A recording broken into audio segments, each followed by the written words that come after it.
guys, today I'm going to show you how to do a cardboard drawing sculpture hybrid. Not exactly sure what to call this. So for this, you're going to be using a piece of cardboard, drawing on it, and then cutting away some of the cardboard to leave behind the corrugated bits. So the corrugated part of the cardboard, if you ever think about the cardboard, ever noticed how from one side you can see the zigzag, other side it's smooth? So this is what makes the cardboard corrugated. It's that zigzag that gives it structure. You know how sometimes when you peel apart cardboard, let's see if I can do it here, you'll get this bit left behind. So I'm going to show you how you can use this bit and exposing it into your artwork to make for some interesting textures and positive and negative space.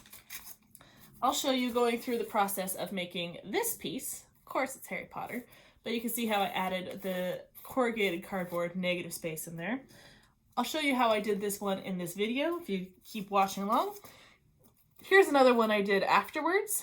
You can see how I did the fire lizard from Frozen, and I used that corrugated cardboard exposure just a little bit to become the background and add in that extra flame. So adding in some extra little detail by exposing the corrugated part of this cardboard. Follow along with the video and I'll show you how I did it. So here are the materials that you're going to want.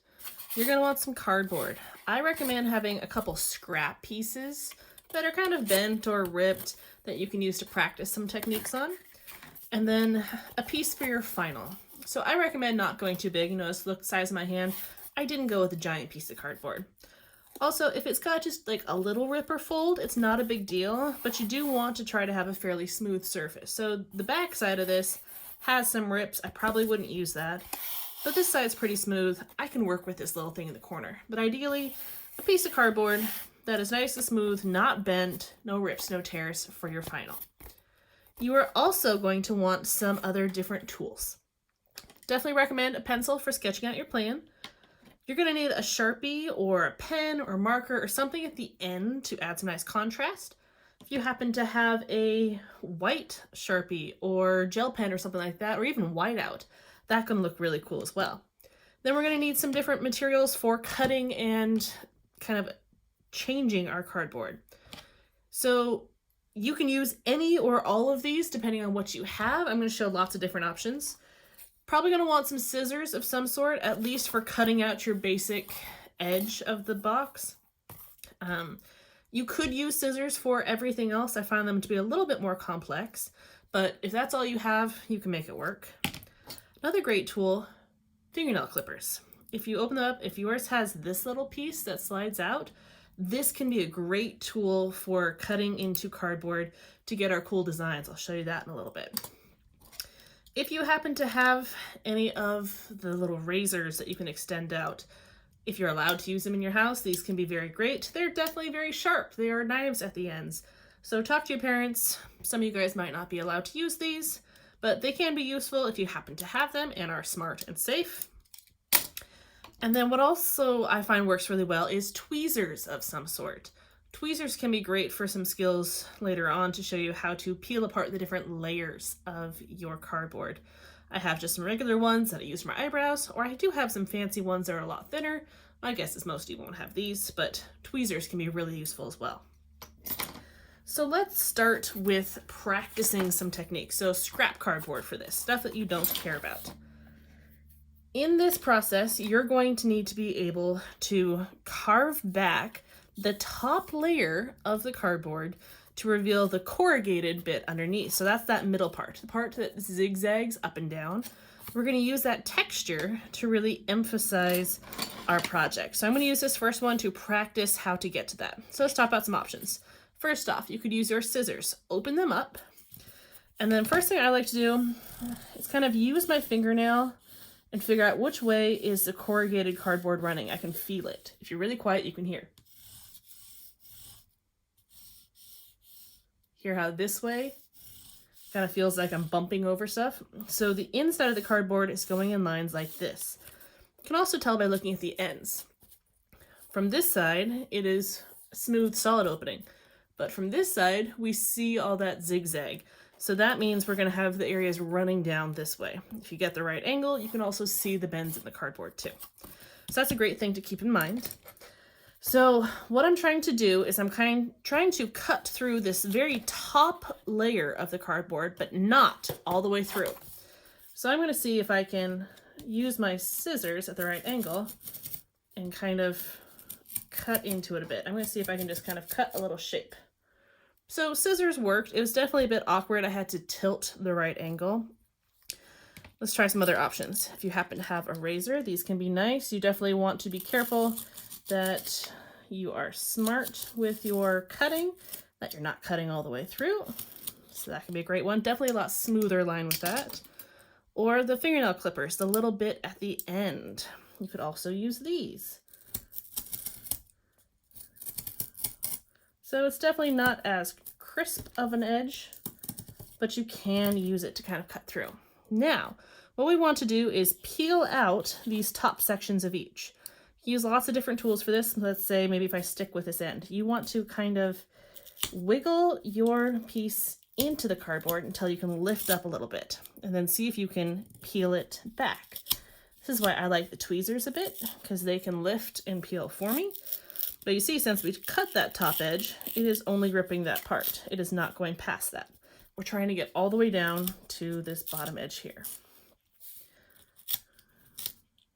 So you can see how I'm just kind of wiggling this underneath and then using my thumb to kind of pinch it and then rip.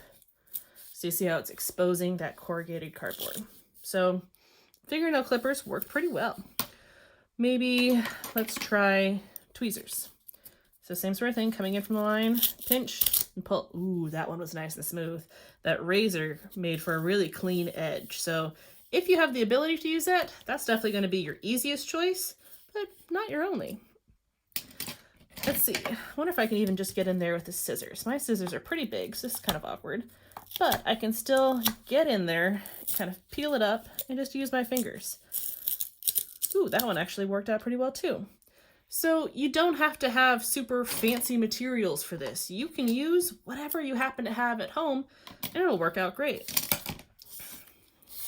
So I recommend try out the different materials you have. Try big things, try little things, try to get clean details.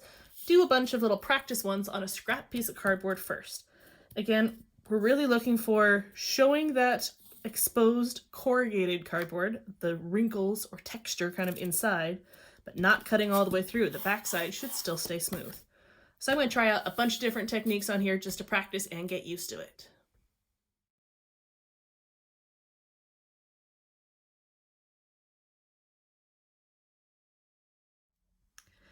Okay, so we can see I tried out my lots of different materials. Warning, you are going to get a lot of garbage out of this, so I'd recommend having a bag or something for garbage nearby. My razor definitely gave me the smoothest lines, especially when I was trying to get something a lot thinner. My little fingernail clippers worked pretty well, although trying to get a very thin line was hard. It didn't rip very easily and cleanly there, but it did give a cool texture. My scissors worked out pretty well. Again, getting some bigger ones. This one I tried to do only with tweezers. I didn't cut a shape first. And while it's possible, it's definitely a pain, and you can get really big rips like this to happen, which is something we want to avoid. So, I mean, it is possible just to use tweezers, especially if you want a more organic, natural look. You can just kind of peel into it and then rip, and you can kind of control it, but not as easily. So it really depends what sort of look you're going for. So once you've practiced a bunch, now you need to start thinking about what you want your project to be. So for this project, we are emphasizing positive and negative space. So the positive space, that's where your image is, the thing you want to focus on. That's going to be the cardboard that is left regular. This is where we'll end up drawing. The negative space, that's where our image isn't. We're going to carve away. So maybe the background or extra little parts, we're going to carve away so it leaves this texture instead, so it gives it a different sort of feel. So let's get going into my project. So when you have your clean cardboard, I definitely recommend start with a pencil. very lightly and sketching. Be careful you don't press so hard or that your pencil's so sharp that you stab into the cardboard. I like using a more dull pencil for this part because then I can erase, it doesn't bend anything. You got to decide what is your design going to actually be. You can look at my examples that I posted and use that to inspire you. Totally come up with your own design and ideas. It is up to you. So I'm going to sketch out my design right now.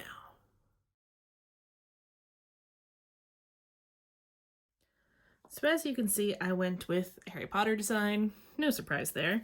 I have my Deathly Hallows logo, and then I had some swirls and little organic shapes coming out the side, kind of representing the magic. I really wanted to go with the Deathly Hallows because I can have that negative space inside my design, which I can use to cut away and leave sort of these designs in between the marks. I think could look really cool. So you have a choice. You can use your Sharpie now, or marker, whatever you're using, or you can wait till after you cut.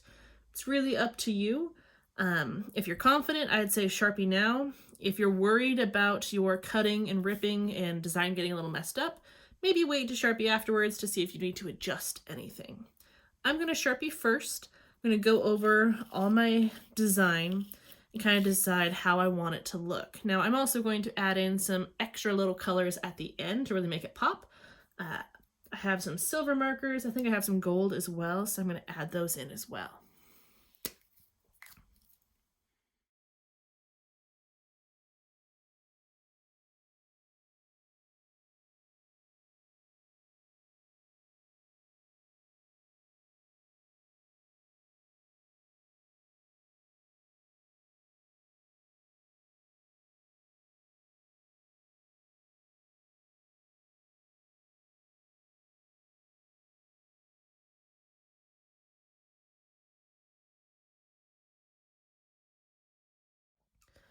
Alright, now that I've added in all of my different Sharpies, now is the time to start cutting.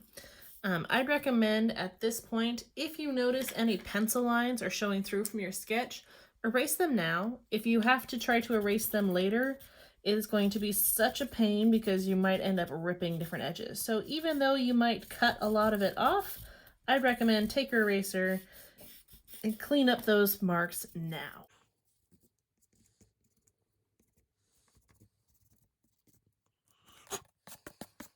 All right.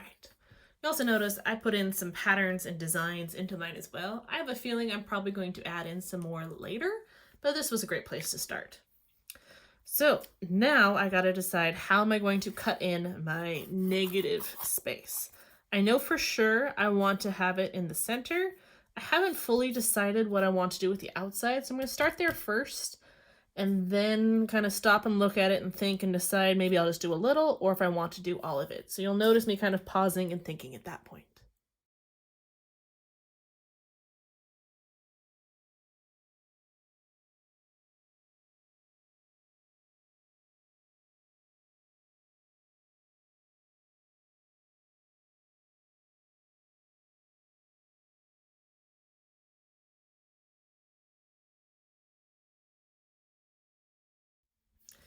So at this point I'm looking at it and I'm trying to decide, is this what I like? Do I like these little bits on the outside? Does it work? Does it not? I'm lifting it up, looking at it at different angles.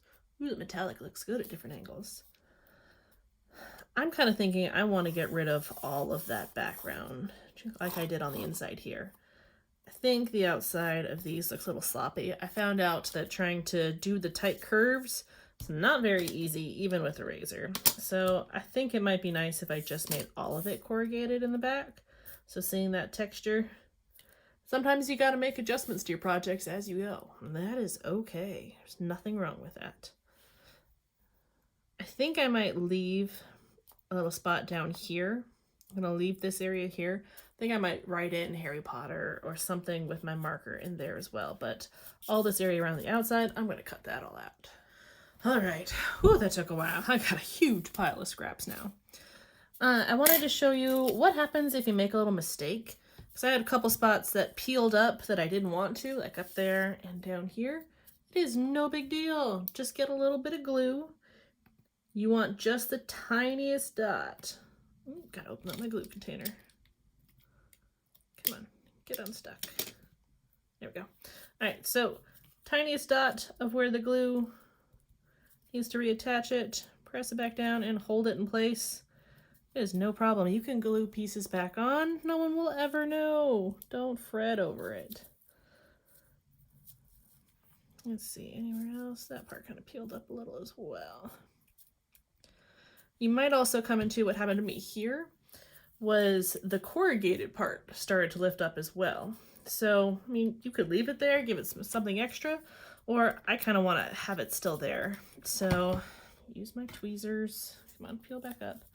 And I'm going to glue those back in place as well. Little dot there, little dot there.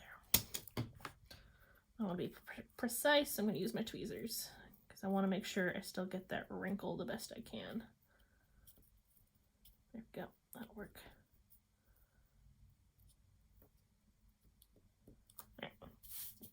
All right. Definitely shake it all off when you're done. I left my edges a little bit rough. I found that interesting. Now, as you go through doing this, you're going to realize lots of things that you could have done differently. I think this project works great to do more than once. I definitely realized I need to make my little swirls here stand out a bit more, so I'm going to add a bit more black to it. Maybe add a bit more black into here, maybe getting a little bit back in there. I want to add more of that contrast back. I think if I was to do it again, I'd maybe have something different with my outer edge. Maybe have a quote up there or something. There's always ways we can improve in art. Never get stuck with doing the same thing or sticking with your first idea, because your first idea might not be best. You know, that's okay. Nobody says you have to be perfect the first time you think of something. I definitely don't. I don't expect you to. So I'm just coming back in, adding a bit more black so I can emphasize that contrast a bit more. Really make these little swirls and magic coming out pop. All right, so you can see how that corrugated cardboard really added to the design. There's lots of different ways you can do this. I might even try out a couple more myself, but just think about using that texture as an added little piece to your artwork. Doesn't have to always just be straight drawing. You can always add that extra little bit. And you don't have to cut out this much. Maybe it's just a little part. You decide.